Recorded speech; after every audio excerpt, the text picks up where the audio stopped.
Often UFO sightings involve one lone eyewitness making claims so unbelievable it's easy to be sceptical. But imagine 140 witnesses, all with consistent descriptions, who haven't changed their stories for decades. Would you believe them then? 60 years ago, that happened at a Victorian school, and all these years later, the now adult witnesses want answers and an acknowledgement that what they saw was real. I stood there absolutely transfixed and saw the most amazing thing I've ever seen in my life. I mean, I know what I saw.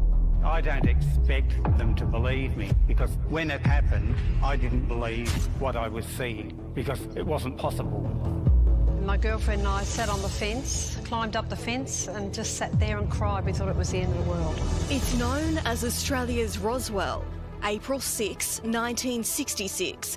The day one of the largest mass UFO sightings in history took place at a Victorian school. What I saw 60 years ago was one of the most incredible things I've ever seen in my life. Joy Clark was one of more than 100 students and teachers who saw 3 unidentifiable objects in the sky. They were shaped circular with a hump in the middle, the row of lights around the bottom.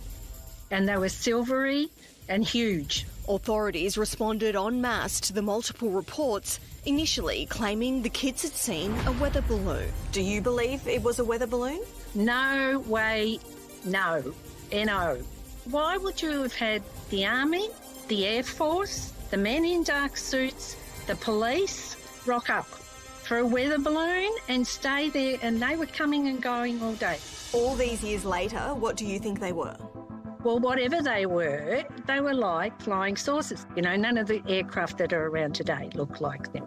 And 60 years on, you have no doubt. Some things after 60 years are still as vivid as that day. Honestly, it was broad daylight. We're talking 10:30 in the morning. Despite their stories remaining consistent for 6 decades, our stories are all the same. Joy and her fellow witnesses have spent their lives facing doubt and ridicule.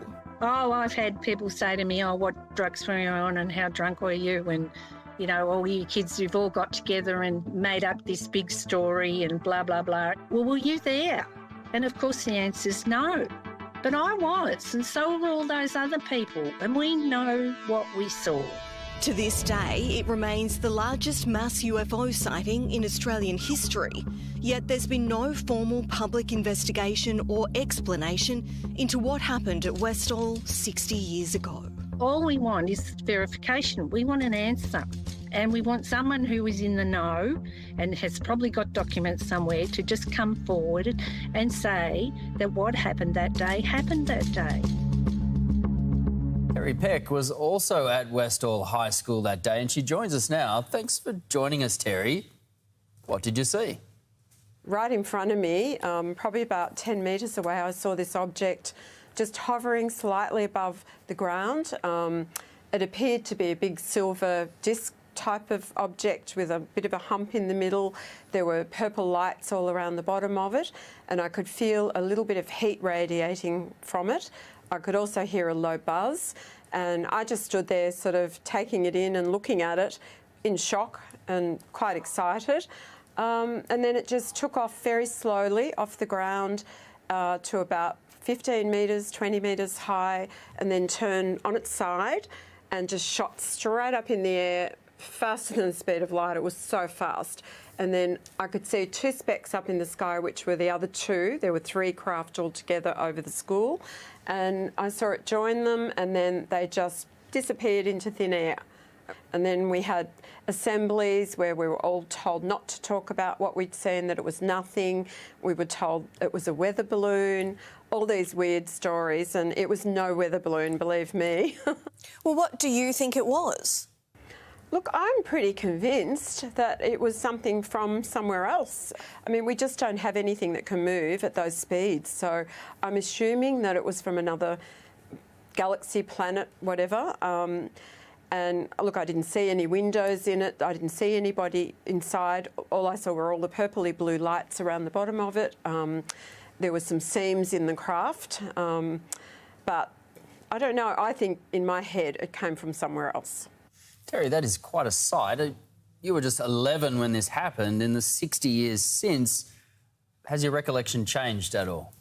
No, look, it hasn't really. I mean, look, they tried to tell us it was some sort of an American experiment as well, but I don't really believe that, because in all these years there's been nothing that's come forth that's could move that fast or disappeared. They just could move all over the place really quickly. So I don't think there's anything around now that could even do that. Terry, what I find most compelling is that so many people saw these objects, 140 people. All of you had the same story and all of you have stuck to it for 6 decades. You were kids then, but you're adults now. It would have been hard for you to make all of this up and stick to it. Oh, that's right. I mean, I didn't talk about it for many years. You know, I've got a daughter and she didn't even know about it until probably the last 20 years, because you didn't talk about things like that back then, you know, for fear of being ridiculed or whatever. But I think now, with the Freedom of Information Acts and that being, you know, released in America, and lots of Air Force pilots and reputable people have seen these things, and I think now there's a lot more interest in it now and a lot more belief that there is something else than years ago. And I think it would have created a lot of fear amongst people years ago to know that something like that has happened. And I think that's why they covered it up, to be honest. I mean, things went missing.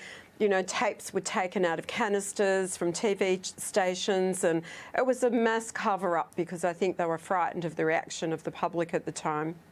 So you believe there's been a cover-up. The old weather balloon is an instant red flag there.